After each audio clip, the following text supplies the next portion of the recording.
Good morning, everyone. Not afternoon, because it is the early kickoff. So welcome everybody to the pre-match build-up as Manchester United take on the mighty Brentford at the G-Tech Stadium in the early kickoff. Listen, we had a situation or an idea of who was going to go with. For some reason, I've put Le Mans in net on the graphic. Le Mans is not starting in net. It is Bayern, so I will quickly change that in a moment. But the rest of the team seems to be correct, so I've clearly not still had my morning coffee yet. But it is Bayern who starts in goal. We then have Matthias de Ligt, Maguire and Shaw. Dog, who starts at wing-back. Diego Dalot starts on the other side of the wing-back, with Amad Diallo being out due to a bereavement in the family. In the midfield, still no Kobbie Mainoo. We have Manuel Ugarte and Bruno Fernandes starting alongside each other. And then for the first time ever, starting as a front three, we have Brian Mbeumo, Šeško and CUNHA. And now, as you can see, Bayern is on the graphic in net. Let's go through the team as we always do, Dan. And I suppose it's probably best to start with the goalkeeper, actually. Are you surprised Bayern is starting or not so surprised? Bit surprised. I'm kind of in the middle of it because then you know that maybe because Lemons is not that high profile of a player. I mean, when you see Ederson and those kind of Ellison, so those kind of goalkeepers like Donnarumma, you cannot just put directly into the team. So he's kind of maybe with the price tag as well, and we haven't seen him as kind of a top 10 goalkeepers yet of the world. I mean, that's why we are being patient with him. And maybe Bayern could be doing better than him in the in the practice sessions and all, and he has not done that much bad, though his stats may not look good as far as whatever the previous games we have seen, but in order to take him out of that starting 11, I mean, it may take some mistakes from his side to bring Lemons into the lineup. So but yeah, I'm very eager. I'm curious to see what Lemons is, because I haven't seen his stats and all, but by the look of it, seems like he's kind of a better goalkeeper as compared to Bayern. But I think we'll have to wait to see him starting for this team. Yeah, let's get everyone else's reactions. If you are just joining us, please do leave a like in the video for us and subscribe to the channel. We've got Rayanator saying lineups better than last week, but still not pleased. Mainoo and Le Mans, more than a deserved start. However, I'm buzzing to see our three marquee attackers starting, and that's giving me confidence of a win. I get playing Maguire for the set pieces, especially today, but I don't want to see Yoro on the bench. It makes my eyes bleed.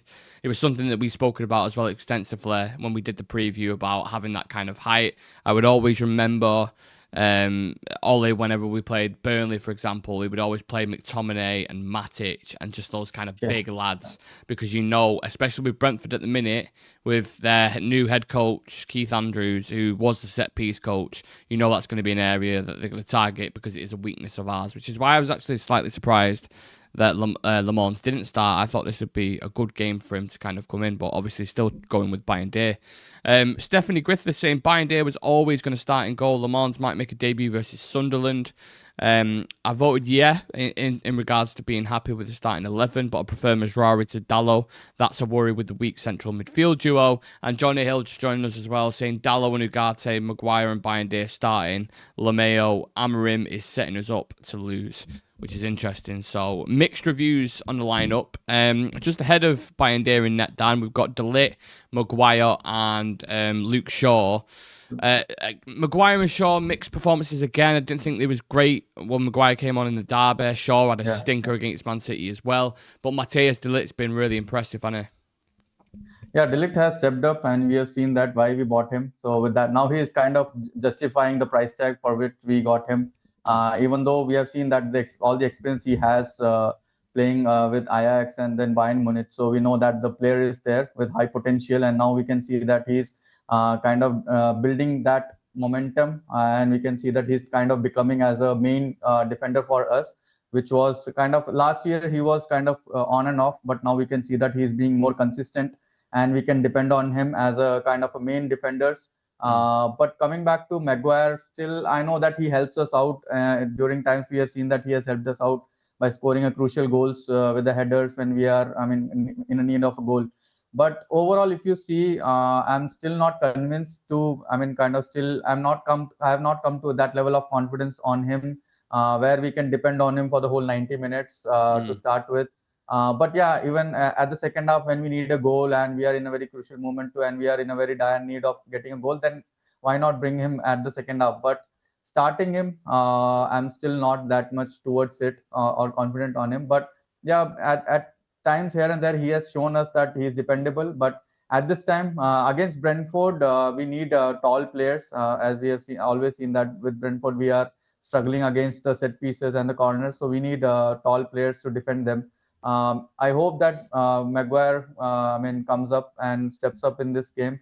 But you know that previously when he was brought on against City and those games, I know that reaction of me was very. I was very disturbed about that, because when we know that teams like City and the fast players, when we are playing against those teams who have the fast players, and against them we are bringing on a defender who is very slow as compared to other defenders. He is kind of the slowest in the team, so it doesn't make sense. But at this point, maybe in this system against Brentford, it might work out. But yeah, cannot depend on him for the whole 90 minutes. Yeah, but if we don't have the options, then that's fine. Yeah, I understand the De Ligt thing. I understand the Maguire thing for the reasons we mentioned. I think De Ligt's been our most consistent centre back. I absolutely agree with you on that. It's the Shaw one for me that I'm like, I don't understand why you're playing Shaw over Lenny Yoro when Lenny Yoro's the future. Lenny Yoro arguably has been our most consistent centre back alongside Matthias De Ligt. You know, he's still 19, 20. Luke Shaw obviously had a bad game against Man City, so that's the choice I don't really understand. Maybe it's something with a bit of tactical depth that I don't get. And if he has a good game, then fantastic. But that side for me, I don't really understand. But to be honest, I don't think there's much of a threat. I mean, I'll have a look at the Brentford team in a minute, but I don't think their right side's necessarily strong. I think it's more towards the left side with Kevin Shard and Damsgaard and players like that. But we'll get into the Brentford team in a minute. Another red flag, if you want to call it that, is Diego Dalot starting at wing back. Ahmad obviously out, as we touched on before, due to bereavement in the family. I think someone's passed away in his family, which is obviously absolutely priority when it comes to things like that. But Dalot coming straight back in when he's had a bit of an injury, given how hot and cold he can be, is that something that would worry you a little bit? Yeah, it worries a bit to an extent. Like we haven't seen much of him. I mean, but all the managers have trusted him, but we haven't seen that level of performances or the consistency that we need on that position. But at this point, we don't have any other option. At this moment, in the bench, there is no one else to fill in that spot. Otherwise, we might have to. The only option left is Diego Leon, whom we can play on the left side or right side. But then again, going and putting the burden on a very young player, that's again, it's kind of a gamble. But you know that I'm not just kind of dimming Leon's capabilities, but at this point, you know that the more optional, there is no further option for us. Then Dalot has to play on this. But yeah, I mean, he has to do something to give us some confidence on him. And we know that, and I will not deny that. Always I have asked, or I have been saying that on that position, for me, Ahmed is the best one who will fit that position. But at this point, with no option, Diego Dalot on that place, I'm not sure. I'm really very much not confident on him. And we have to definitely, at least maybe in next summer, or maybe next couple of window transfer, we need to get someone who can be more dependable than Dalot. Maybe as a bench player, I won't mind it, but at the same time, you need someone. If you are competing for the top four, you are not selecting Diego Dalot on that position. For me, it's not. Do you know who I really like, Dan? Do you know Minter for Brighton? Who's more like a wing back. I think it's Minter. Yeah, Minter. Yeah. Someone like him, I would love. I think it's similar kind of. It's a hybrid position, and it's a little bit weird because they're the more kind of wingers. You look at like Dorgu, for example. The past couple of games that we've had in the Manchester derby, as including, he's the one who's ended up with the most touches in the 18-yard box. He's the one who's having the most influence, which is why some people don't rate this system as much, because someone like Dorgu's getting on the ball more than someone like Bruno Fernandes, who's your best creative outlet in the team. Yeah, basically we need a player who has more attacking abilities than defending, because in that position you need kind of, I would say 60% of your attacking skills will be checked, and other 40% on the defending, or maybe lesser percent on the defending side. So that's what even Ahmad does. So he is more focused on the attacking side, and when it comes to defense, he just tracks backs and give the team member the time to get back to their positions. So that's the simple thing that needs to be required from that position. But in the attacking sense, I don't think Dallo has in him to be able to contribute well in this particular system of back three. So I think we definitely need an upgrade on that side. But I know I can understand, like, we have upgraded on the attack and focused on the attack on the mains on this summer. But in the at least in the coming windows, we need to be looking at that area to shift on. I think Mazraoui is a massive miss as well. Again, I don't know what's up with him. I don't know if this is a reoccurring injury. He does seem to be picking up these kind of little niggly injuries every now and then. I don't know what it is. And that also reflects in his game as well. That also reflects in his game as well. Now you can see that he is kind of playing with not that much energy, which we have seen last year. Now it is kind of more little preservative on that sense, like putting all his efforts. So he's like more cautious on playing. So I don't know whether it is to do with this injury that he's fearing of, that can come back again. So at the same time, just a question, like, would you prefer Mazraoui on the right wing back or the right kind of a centre back role? It's weird because I don't think either role is his prime role. I think he's best in a back four as a right back. You know, like you see with Arsenal or City, where they have like Timber or something who can operate in like different pockets. I think that's his best position. But in this system, because he's a really good player and I think Eric Ten Hag described him once as like a problem solver.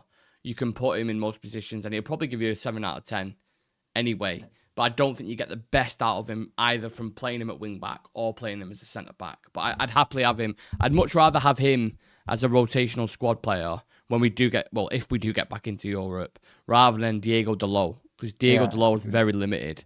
So having someone like Mazraoui is, you can say, you know, left wing back is played, right wing back, either side of the centre backs he can play. So every team needs those kind of players, I think. And not only that, I think Amarim mentioned Mazraoui as being one of those ones who's in that kind of leadership group as well, who sets the standards and who's consistent in training and all these kind of things. So he's obviously a good character as well, right? Yeah. I think we have seen that he has been, kind of a last season, we have seen that what the amount for which we bought him, and he has given kind of double and triple returns.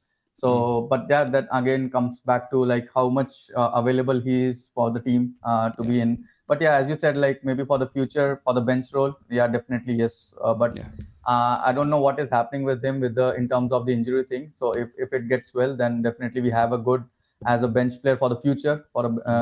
As a bench player, it's kind of a very good option for us. But Diego Dalot, again coming back to him, like we need to shift him out. At least in the next coming summer. Winter. Have to, especially with him going into his prime now. You think about probably getting the most value. I remember, I don't know if it might have been a year ago, as early as a year ago, where he was linked to Real Madrid, and you're scratching your head and you're thinking, Dalot, Madrid. I did watch this, but I didn't really understand it, to be honest with you. Obviously, they've got Trent now, and that wouldn't happen at all. But it always confused me. And the thing I fear about is like every manager is depending on him. So even I'm unable to see like what actually they see in him to depend on him. But maybe to do with his availability, like he's 24/7 is available. So maybe because of that, he's still there in the team. But I'm still unable to see what the other managers are seeing in him. Yeah. I think that's happened with quite a few managers, though, hasn't it? I think they have these players that they can rely on, but they're not necessarily great. So, like, don't get me wrong, McTominay's obviously just finished 18th in Ballon d'Or rankings and won a title with Napoli, and he's fitting and he's in the role where he should be playing. But we all know when he played for United in the midfield as McFred in the double pivot, was absolutely shocking. But Ollie would always play him, and everyone was like, "Why is he always starting him?" Like, I don't understand it. And it's because it was the level of professionalism that all these players are showing, as opposed to some of the other ones who, when it got to the time, like at the end of all this time, I remember him saying he asked people who wanted to play, put your hand up. And also when he asked for who wants to be the captain, not many people stood up and said, I'll be the captain. So as a manager, especially through tough periods, you need players you can rely on or who's available almost. And Dalot fits that bill, but he's just not good enough. He's just no way near good enough, in my opinion. He has games, 1 out of 5 games, you go, that's not actually bad. Nothing to moan about. Solid 6, 7 out of 10. But it's too many games for me where I watch Dalot where there is a simple pass to be made and he'll pass it out for a throw-in, or his first touch is a little bit off, or he loses his man at the back post. Too many times. And he's 26, 27 now. Yeah, he should be in his prime. Do you know what I mean? He should be at the top of his career at this moment. And if this is his top, then I don't think we should have him for the next. No, time to sell, in my opinion. Right, let's get back into the comments section then, because there's quite a few. Nothing against Dorgu, but I really want to see Shaw in the left wing back role. He's always been better attacking than defensive flair, and Dorgu, although improving, isn't offering enough. That was going to be my next question on Dorgu, funnily enough. Shaw, for me, just to reply to that bit, as a wing back, he ain't got the legs to be bombing up and down, in my opinion, as a wing back. You have to have that athleticism, and Dorgu provides that. But I was going to ask you a question. If Dorgu gets injured, who's the replacement? Yeah, again, maybe whatever the comments has mentioned, that might come true. But I'm really concerned that if that happens, then it's totally a mess for us. But I don't think we have any further options other than maybe we'll be going back to Diogo Dalot on the left side and Mazraoui on the right side, or kind of shifting that. But we don't have the backup in it. At one point, we had kind of a 3 to 4 left backs. Maybe 1 or 2 seasons back. We had Malacia, Luke Shaw, and we have a couple of more. Tellez. Remember Tellez? Yeah. So sold us a dream, Tellez, didn't he? If anyone remembers Tellez's card on FIFA when he got Team of the Year, they're like, oh my God, free kicks, wing back, attacking threat, incredible. We bought him. Shit.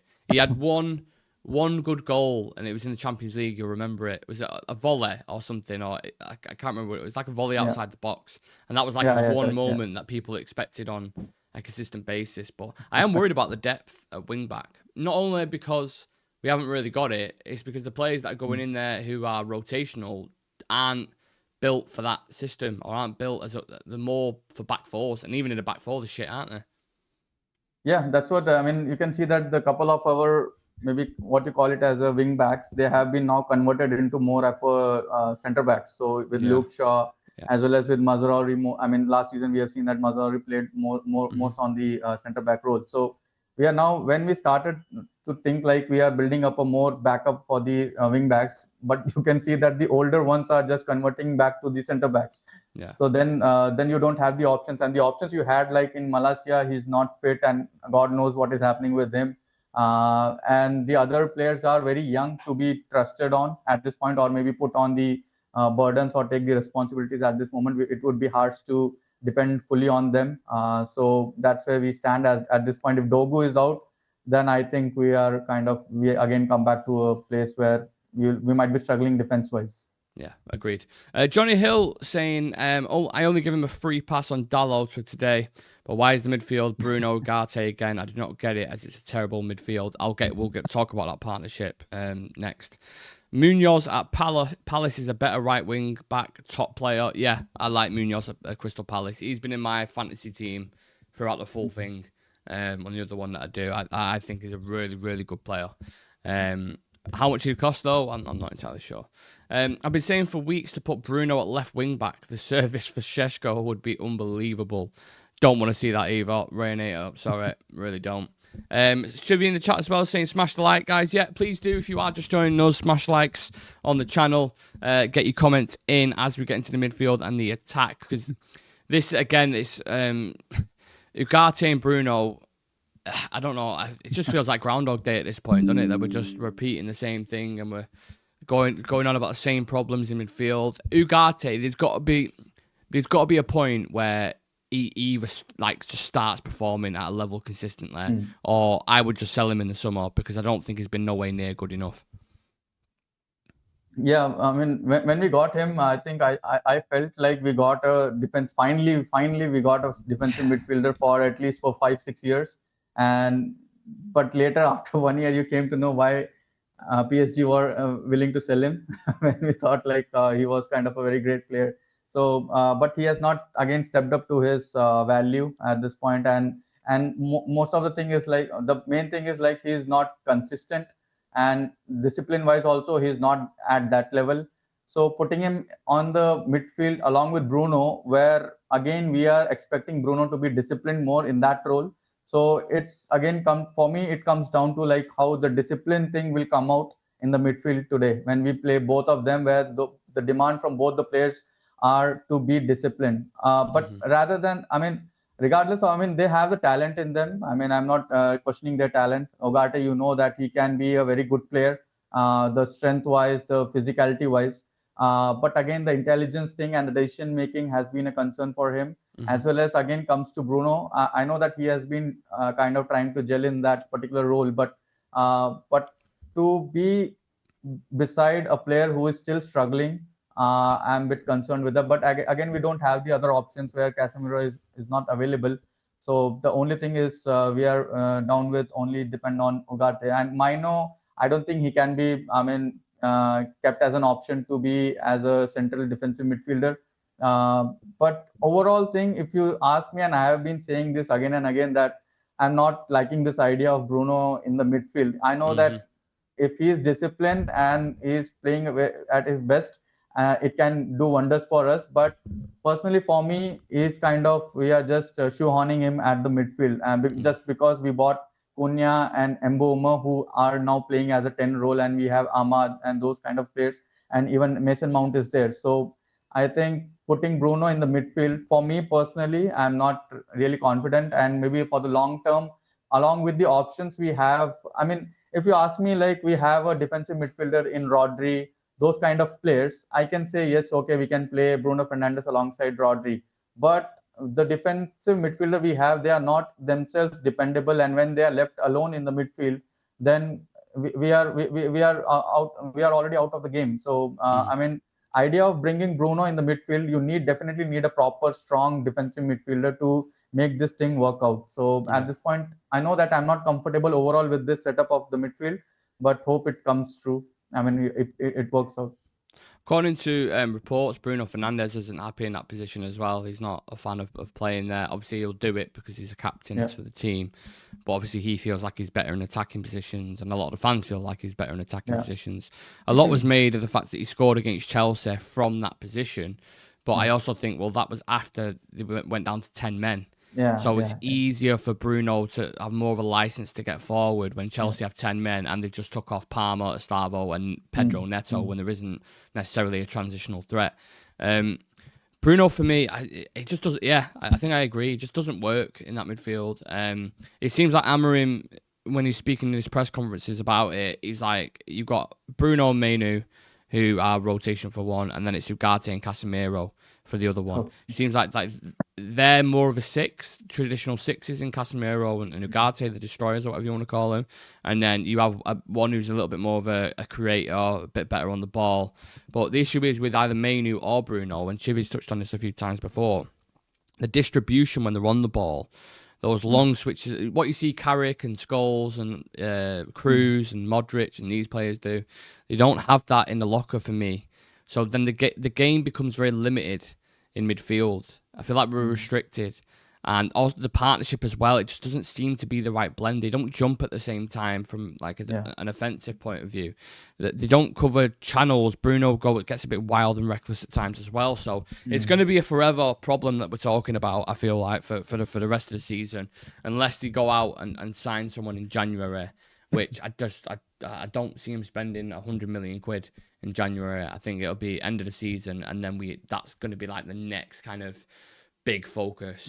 You know, kind of a couple hundred mil or a few midfielders hopefully bringing it in, because if we go another season again where you're playing fucking Bruno in midfield, I'm just like, you have to recognise that as a problem. Everyone else sees it and he'll know it, but because they spent £200 million on the attack, there was no kind of wiggle room. Speaking of the attack, sorry, go on. Yeah, I mean, I might be seen as a kind of a negative, speaking negative, but to me, I felt like bringing I mean, we could have still afforded bringing one out of Cunha or Mbeumo. I know that. I mean, if it takes for us to, I mean, if it would have facilitated to put the money on the defensive midfielder, I would have gone for that, because you know that you have Mason Mount, you have Bruno Fernandes there, who can still play that number 10 role, and you have spent so much amount on that particular position where you already have players on that. And if that has taken us out of getting a defensive midfielder, I would say like that is kind of a bad business. I know I'm really happy that we got Cunha and Mbeumo. That looks perfect in that attack wise, but on what cost? If we have to see that as well. So like we have restricted ourselves from getting a proper defensive midfielder. So if we would have got, I mean, one less in out of Cunha and Mbeumo, and we could have got a proper defensive midfielder, then this team could have looked a very different way, in a very different way. So now, I mean, if you see the, I mean, number 10 roles, you can see that Bruno is excessive on that number 10 roles, because you already have Mbeumo, Cunha, Mason Mount, and Bruno is excessive in that. That's why we are playing him in the midfield. So we could have done in a different way to, I mean, do it in a, I mean, to get a defensive midfielder. But yeah, how it is, it has went well. I mean, in attack wise, we are stronger, but again, it's like every time it becomes like you have seen playing. I mean, the games like when you try to fix one thing and the other thing falls off. So we try to fix the attacking thing, the midfielder falls off. So I mean, it's, I mean, at one point, all the department, defense, midfield, and attack should be. We should be having the proper players in that. I'm not sure when that will happen. So it's like we try to fix one and the midfield falls off. We try to fix the defense, then again attack falls off. So I mean, one thing I'll say with that though, Dan, is the recruitment now, because they're recruiting at a better age. Players going, we won't have that problem. Like if you look at Arsenal's recruitment, all the players really 25 and under. So Gabriel, Saliba, Timber, all these players. So it's like when you're evolving as a team, they're coming into the prime or a good age level. So you're not getting to a point where you've got a Casemiro at 33, or you know that. Every team needs experience. I'm not saying you can't have 33-year-olds or whatever, but he's a mainstay in our team at the minute. Like, where's the future in midfield? You know, so I believe what they're doing now, that the change of the recruitment and the strategy should prepare us better going forward into the future. Even the forward line, when we look at that, with Šeško, 21, young talent, but even in my opinion, he's already better than Højlund. His link-up play, winning aerial duels, everything like that. He needs a bit more service, and it's going to take a bit of time to click. But I've always said there's a promising striker there, and I fully believe that. And Mbeumo, you can see straight off the bat, he is just premium quality as soon as he's come in. First touch, finishing, ability off the ball, everything, pressing from the front, really good. And Cunha's the same as well. So actually, when you look at that front three, if it clicks, if they get it right, that can be really, really dangerous, can't it? Yeah. I mean, you can see that. I mean, we have been, I mean, waiting for this moment where we see all the three starting together. So we can call it as BBC. If we can see Brian, Cunha, and Benjamin. So BBC. CBS. It's CBS. Yeah. So something like that, we can definitely name it. I still remember in Madrid and Barca when we call them BBC MSN. And in Barca MSN. So at some point, if this clicks out and it works, or it started to become kind of at a great level of attacking, then we can definitely name it. But yeah, we have been waiting for this moment to see all of them starting, and now we have that moment, and hope that this works out. And I mean, I have no doubt about their abilities. Šeško, Brian Mbeumo has already showed, and Cunha already showed. Šeško, maybe, yes, we haven't still not seen the full, because he had not got that service to finish the things off.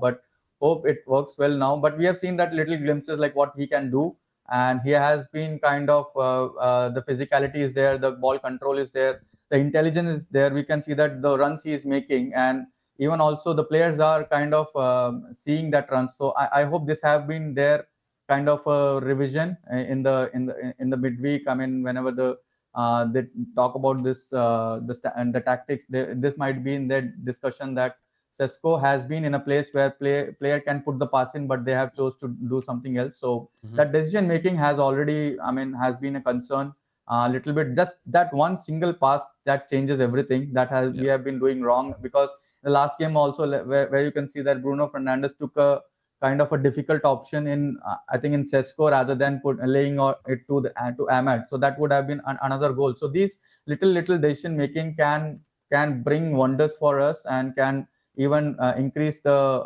the scoring abilities for us, and can even unlock the abilities for the players that we haven't seen yet. So this trio of Sesko, Mboma, and Cunha, I think today is the day for them to declare to the world that what it is all about.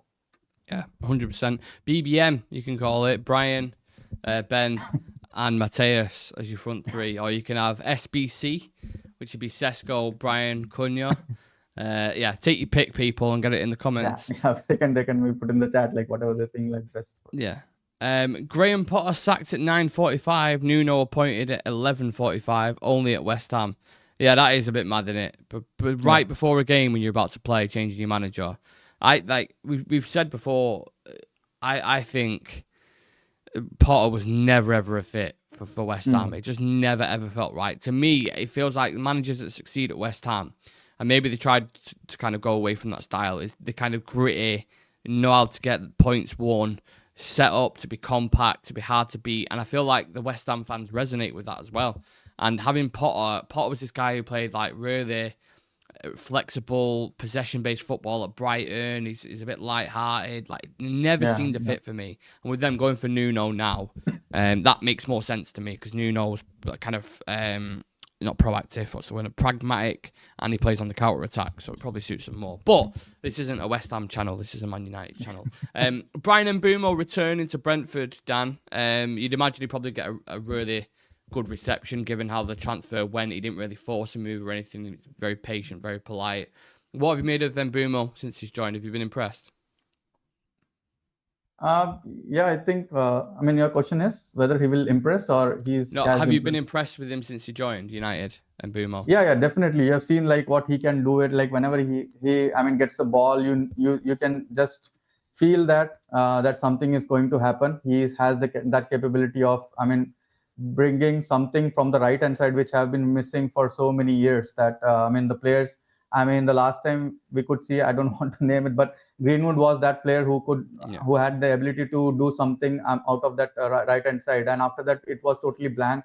We didn't had players on a consistent basis to do that. I know that Ahmad has the ability, but it was not consistent. But now we have a player, the control, especially with the control and his the decision making and the abilities of shooting, when to shoot, when to cross, when to pass. So he is a kind of a proper team player, and that's what we required on the right hand side. And till now, I think whatever he has done, I know that he can do even better and than that. But whatever he has shown till now, I think I'm really satisfied, and having more confidence that the player we have in him who can change the game in just a single click. And you know that he's a nice lad. The physicality wise, the mental wise, and also the gelling up with the teammates. So that's what we need to build in that team. Like, where the player is kind of very disciplined, and he excel in all his areas of the abilities. So I think that's really, I'm really happy that we got him, and that was missing for so long. And now we can see that there is a player we have who can do something out of nothing. So that kind of players is really required in this team.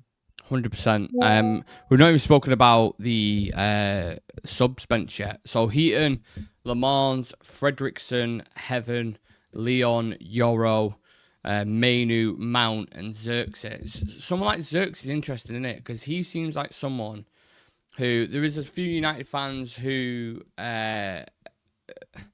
rate him and want to see more of him, but it doesn't seem like Amarim rates him at all, does it? Or at least like as a starter.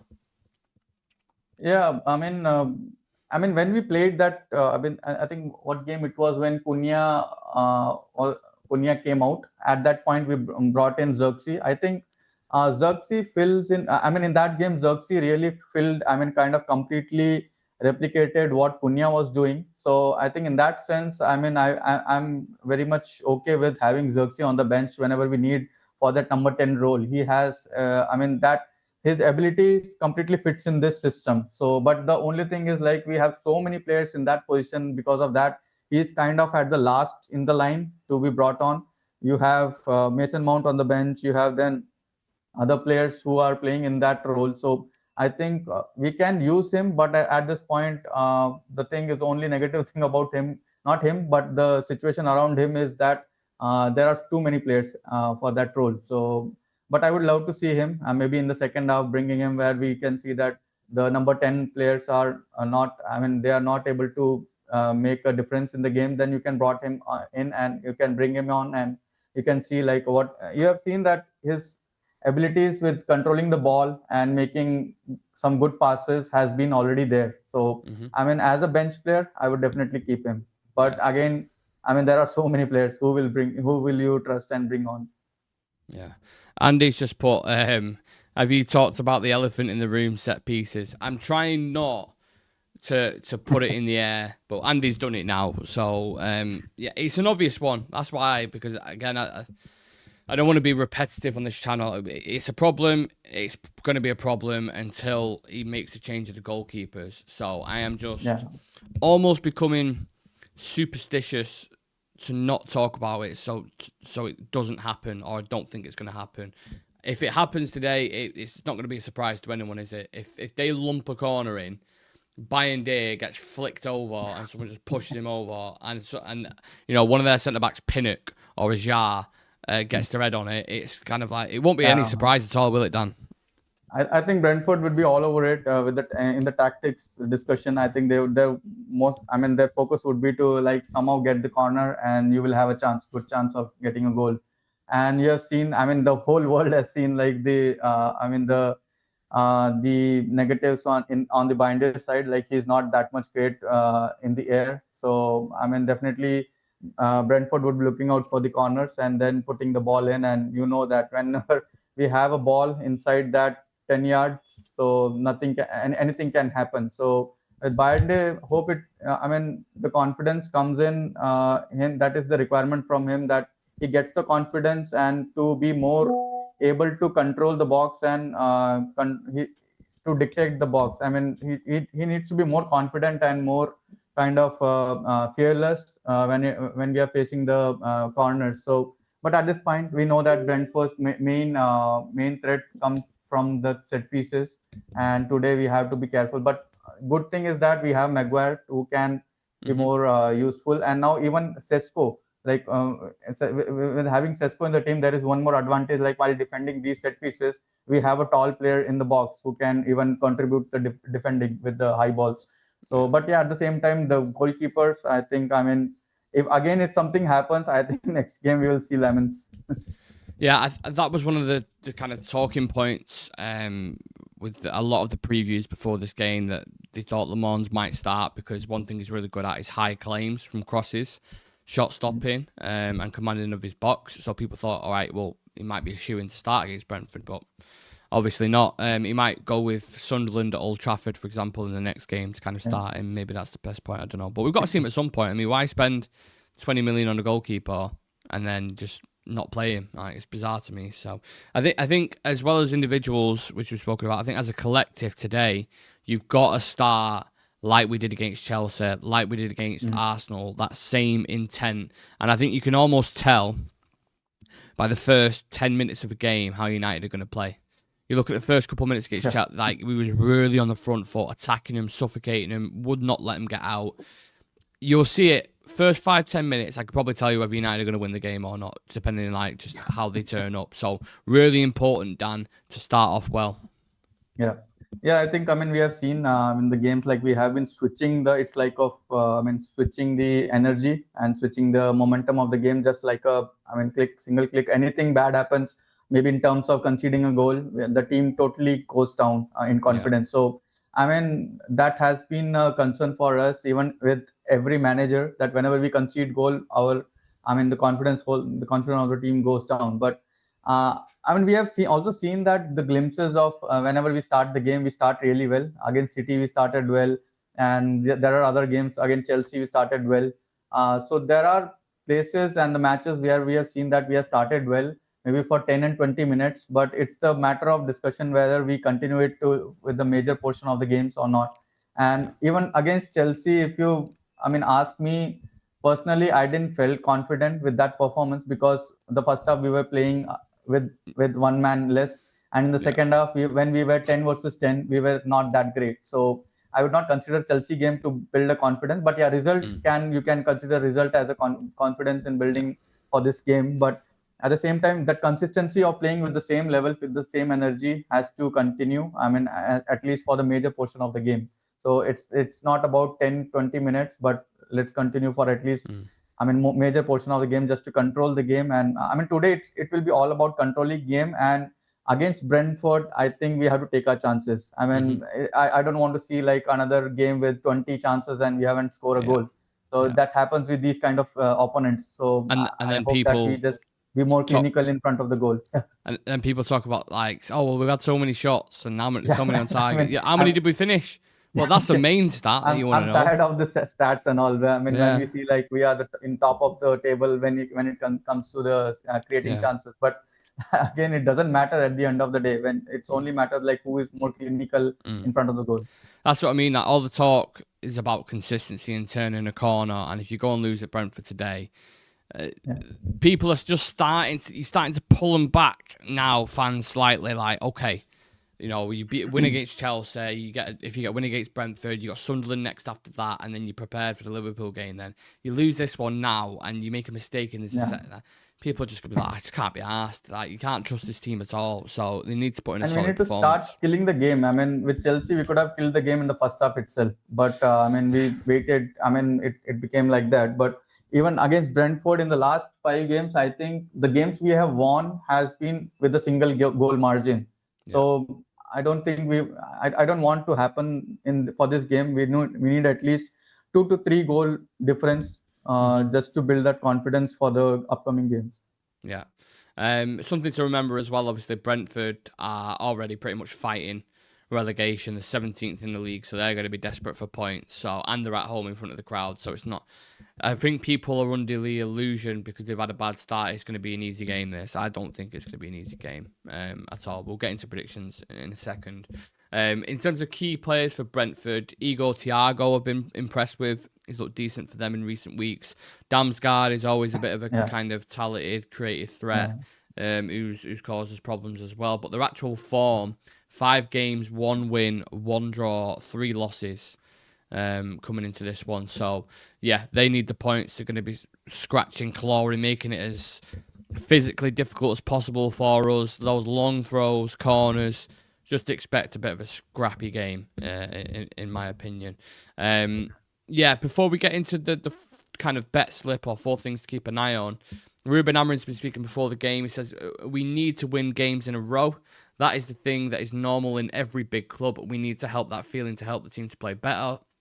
We need to find out how we're going to behave with some wins. We haven't seen that. We need to start doing that. It feels like he's speaking a lot about psychology, innit, with the players. Yeah, I think we have the psychology. I mean, every manager speaks about that. It has been a common mentality shift of like. Yeah, it's going to be. I mean, the key for. I mean, mentality. I get that because when you see the games where the players are who can perform at really high level for 10-20 minutes, and then suddenly the performance drops out. So that only, I mean, speaks about the mentality and how much far you can take that mentality over the game. So that's in itself, it's there, and it also connects with the psychological factor. When you see that your team is down and you have to, step up and turn the game around. At that point, you see that the players' whole mentality is down and everybody's kind of in a depressed mode. So that's where we need to see that. Even though we concede a goal, there may be chances like we can concede early goals even in this game. But it also depends on how mentally strong you are to bring back that and turn around the results and to keep your heads up and physically as well as mentally. You need to be more that conceding a goal should even boost your energy, should boost your mental strength. So that's how it used to be, and even the days of Fergie, and that should be there again in this team. So I'm not saying like every time we need to be controlling the game and winning the game. There will be times even with the very lower teams we can concede maybe 1 or 2 goals, but then again it's all about the mentality, how much you have in yourself to come back and stay strong and turn the game around. Yeah, agreed. Right, this is the ultimate time then to get your bet slips in. 4 things that's going to happen in this game, Brentford versus Manchester United at the GTEC Stadium. Get it in the comments section before we head off to go and watch the game. Dan, kick us off, mate. Yeah, I can see Sesko scoring and we conceding from a set piece or maybe corner a shit piece. a shit piece. I mean, we can call it that. It will be it will be a shit piece if we score if we concede from it. Let's not go. I mean, with the shit pieces today. And I can sense Bruno getting yellow card, and I can see us winning this game more than 2 goals. Yeah, no shit pieces today. What a great, I stumbled on it by accident, but what a great terminology for it. Amazing. I'm going to go Man United to win 2-1. I'm going to go, I think Matheus Cunha gets his first goal today for United. Jordan Henderson, yellow card. And a Šeško shot on target. There you go. So that's why I think I mixed up Set and Šeško. Yeah, that's why. Yeah, I know. It's all right. Don't worry about it. We created something great from it, so it's absolutely fine. Rayanate is saying Šeško first goal, Cunha first goal, Ugarte yellow, and Man United to win 2-1. The whole fan base begging for Kobe and Yoro at half time. Yeah, I can see that happening as well, and they'll probably get about 15 minutes. He always likes to bring a set back on towards the end of the game. I'm really scared about this 2-1 line. I mean, score line, because you know that then most of the game you will be like thinking like you should not concede. Yeah. Your hearts will be in your mouth. I mean, till the whole game. I just want to win it comfortably, at least for once. At least as a fan, Manchester United fan, I deserve this. Yeah, fingers crossed. Fingers crossed. Shit. No shit pieces, please. No shit pieces. See you in a bit, everyone.